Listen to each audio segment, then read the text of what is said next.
మనకంటూ సొంత కోర్టు వచ్చి 75 ఏళ్ళు అయింది. సుప్రీంకోర్టు అన్నటువంటిది అంతకుముందు బ్రిటిష్ వాళ్ళ టైంలో కూడా ఉంది. కాకపోతే మన జడ్జీలే వాళ్ళ దీని ప్రకారం ఉండేవాళ్ళు. ఇప్పుడు మనకి సెలవులు ఉన్నాయి కదా, అనేక సెలవులు వస్తుంటాయి. పండగల సెలవులు, దసరా సెలవులని, సంక్రాంతి సెలవులని, వేసవి సెలవులని. ఇవన్నీ ఆ రోజుల్లో ఉన్నటువంటి పద్ధతి ఏంటంటే జడ్జీలని పూర్తిగా వాళ్ళ అదుపులో పెట్టుకోవడానికి ఆడేటటువంటి ఒక నాటకం.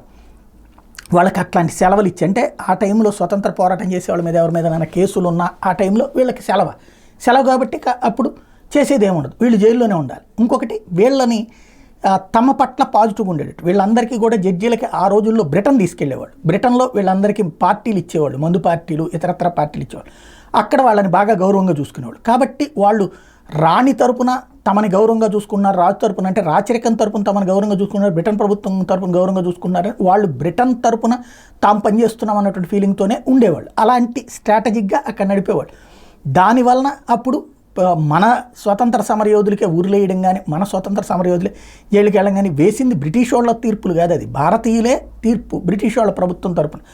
ఇప్పుడు ఆ తర్వాత స్వతంత్రం వచ్చాక 52లో ప్రారంభమైనటువంటి సుప్రీంకోర్టు ఇప్పటికీ 75 ఏళ్ళు పూర్తి కావడం అన్నటువంటిది ఒక మంచి అంశం. ఇప్పుడు 75 రూపాయల కాయిన్ ఇవ్వడం ద్వారా ఇప్పుడన్నా మనం స్మరించుకుందాం, మన దేశం ఇంతకుముందు ఎట్లా ఉంది, ఇప్పుడు ఎట్లా ఉంది, మన సొంత చట్టాలతో ఇప్పుడు నడుస్తున్నాం.